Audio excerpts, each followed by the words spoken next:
Quick video here on intersexual dynamics and how the feminist movement and the fake alpha bro masculinity movement are basically two sides of the same coin. They have a lot of very similar behaviors, and how the polarization between these two movements is just royally screwing up the ability for men and women to have beneficial, resourceful, loving relationships with each other. And I'll also touch on the Tradcon women too, because they're basically, many of them, feminists in disguise. So I wake up yesterday, log on to the Twitter, the X, and my algorithm must be cooked, because all over my page, trending was, let's see, Nick Fuentes went to a nightclub with Andrew Tate, his brother Tristan Tate, Myron Gaines of the, what's the podcast he runs? Fresh and Fit. And some dude named Clavicular. I don't know who the hell that is. I checked out his Instagram bio, and he's one of those, fake alpha bro coaches. Looks maxing in his bio, so another one of those materialistic motherfuckers. But they all go to a nightclub. They're singing Kanye's Hail Hitler in the limo, I guess they rented to get there. They get to the club. They're all talking to each other about how to pick up women, how to get bitches, take them home for sex, yada, yada. And this is a perfect example of the fake alpha bro movement. Let's use Andrew Tate as an example, right? A lot of young men looking up to Andrew Tate as if he's some fantastic role model trying to help make men men again, be masculine men. I came across Andrew Tate, I can't remember when, a couple of years ago. And when I first heard of him, I went to check out his profiles, looked up his Instagram page, and scrolled through his photos. The first probably 10 to 15 photos I all saw were the exact same thing.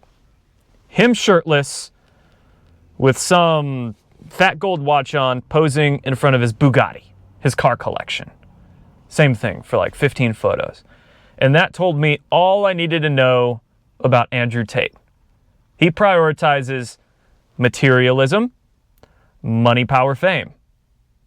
And then I won't even get into all the controversy of Andrew Tate's background and the allegations against him and his porn cam businesses, but exactly that, right? Look at his businesses that he used to run, webcam, in the past. Andrew Tate's just one example. There's many others, right? I guess this clavicular guy hanging out with him, another example there. And there's many others in this fake alpha bro masculinity movement. And the fact that they are so viral is a testament to how we have a lack of proper, wise mentors, good role models in society. We don't have much for young men to look up to. And it's also a testament to the nature of hedonism, right? So many of these fake alpha bros, they value hedonism, degeneracy. Money is at the top of their list, and getting pussy from the women and all this shit. They don't have any depth to their soul. And unfortunately, a lot of men, young men, they're going down those soulless, superficial paths. Look up to these guys like Andrew Tate because they want to be just like them. And hence the virality, the popularity of these kinds of men on the Instagram and the TikTok and the social medias, right? So, I don't know what we're going to do to fix that. We could criticize the Andrew Tates and the Myron Gaines and the claviculars of the world, sure, but we also need to set up these young men with good examples in their lives, good fathers, and or other role models as well, right? Whether it's a role model at a church, a role model in a sports league. You could have a good sports coach that helps mentor them. But we really need to try to reach these young men and help them realize that there's more to life than just money and pussy, bro. You're gonna have a dead soul throughout your life if that is at the top of your priority list.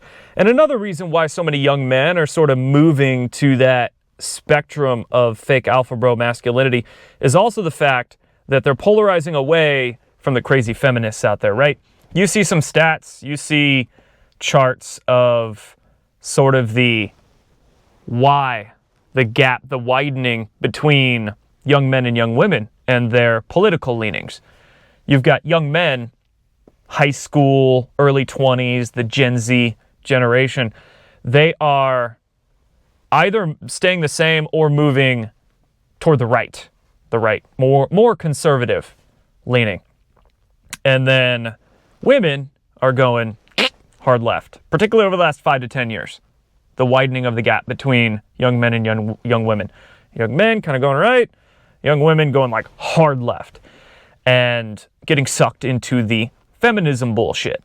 And because so many young women are getting sucked into the feminism bullshit, it's causing young men to go into that like incel type route, right? It's the polarization between these two spectrums. And then because more young men are going the sort of fake alpha bro incel route, prioritizing the superficial bullshit, women are like, I don't want anything to do with that. So they're going hard left into the feminism stuff.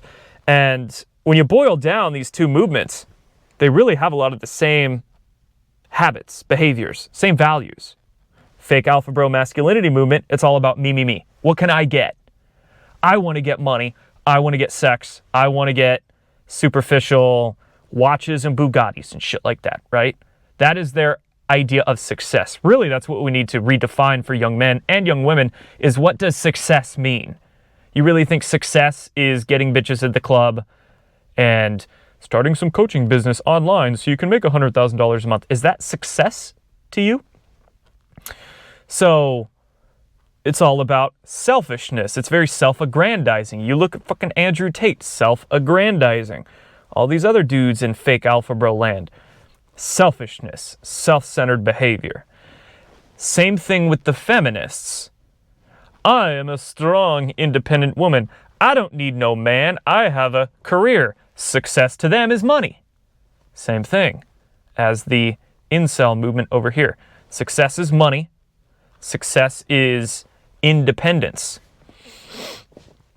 When really, independence is not that good of an idea. We need each other, right? We need each other, but not for the ways that we think we usually do. But the feminists, they value that money and success to them is a career. And I don't need no man. I'm strong, independent.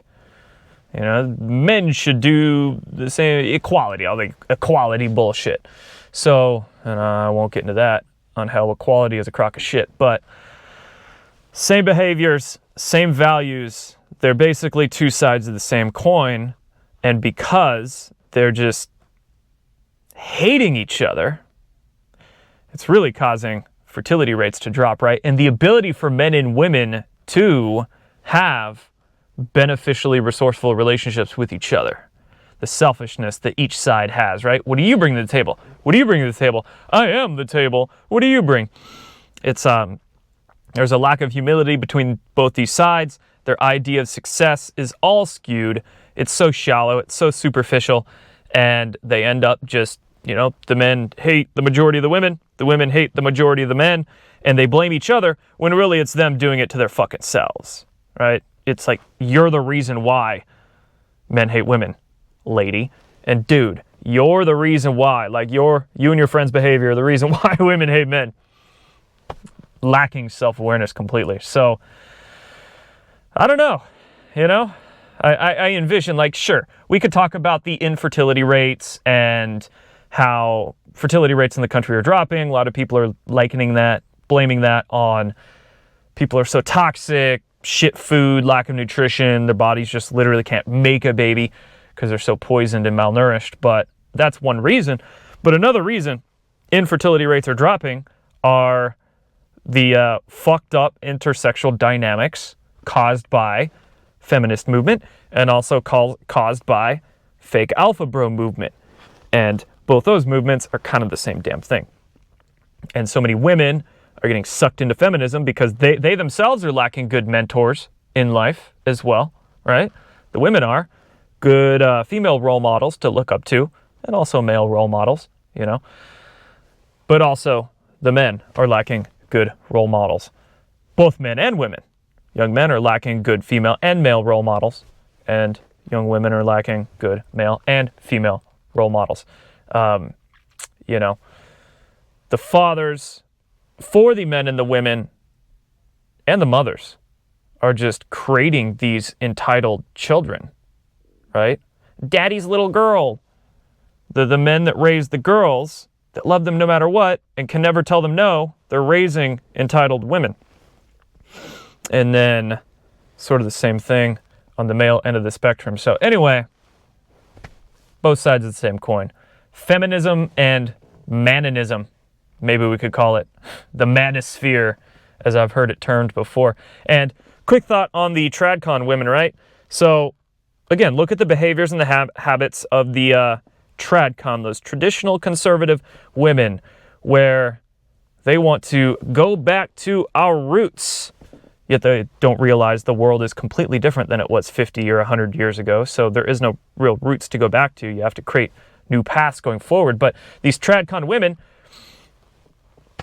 they have a lot of entitled behaviors. They're basically feminists in disguise. What do they want from men? They want to be taken care of. There's some polarized differences between the feminist woman and the Tradcon women. The feminist women are like, I don't need no man. The Tradcon women are like, I need a man. But a lot of those Tradcon women, at their core, same thing. Me, me, me, me, me. Their values are money. They want to be taken care of by a man. Their bills paid for. They don't want to go out into the workplace and do the career thing like the feminists. So there's, again, glaring differences between the two, but there are similarities in what can I get for myself, valuing money and material good as success. And then those Tradcon women as well, what they don't realize is that they think they want things traditional. Okay, yeah, 50 or 100 years ago, when women were primarily, homemakers, the thing is, they had to do all the dishes by hand. They had to do the laundry by hand. They oftentimes tended the garden out back. Like, the homemaking 100 years ago was far more difficult, because these days we have technologies like dishwashers, washer and dryers, vacuums. Homemaking is much easier these days because of these technological, like, the women don't have to make meals from scratch anymore. You got DoorDash, you got restaurants, you've got prepared foods at the grocery stores, you've got spices and everything already prepackaged in their little bottles. So it takes far less effort to homemake now than it does 100 years ago. So it's like, what else are you going to do, Tradcon women? Like, okay, you're going to help raise the family. That's all good and great, but raising a family and homemaking these days is not what it was 100 years ago.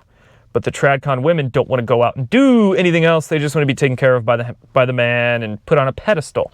It's all about people who want to be put on a fucking pedestal. Whether it's the feminist women, fake alpha bros, Tradcon women. I guess I skipped the feminist men in this video, but won't bother with them. All these folks just want to be put on a pedestal, right? What can I get? And with that arrogant attitude, yeah, no wonder we have all these issues between the relationships of men and women, when it's all about what can I get for myself from the opposite sex, or the same sex, I guess, or whatever. But what can I get from somebody else for myself, and what does success look like to you? So that's my rant on why things are so screwed up between men and women. All these different movements at the core just come down to self-aggrandizement. And if we really want to heal the relationships between men and women and forge a new path forward, I think we need to leave all of these movements behind, both the majority of the manosphere crap and a lot of that feminist crap too.